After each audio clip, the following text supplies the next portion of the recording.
বন্ধুরা, তোমাদের কার কার ইফতার হয়ে গেছে?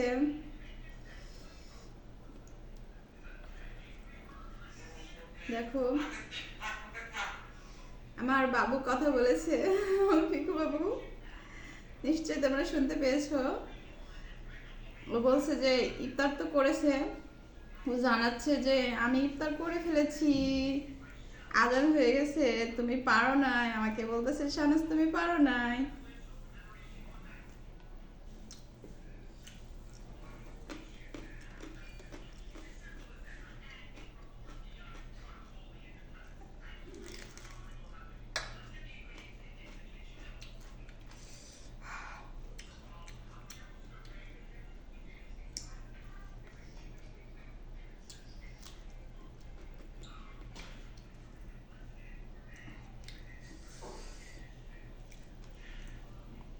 আলহামদুলিল্লাহ।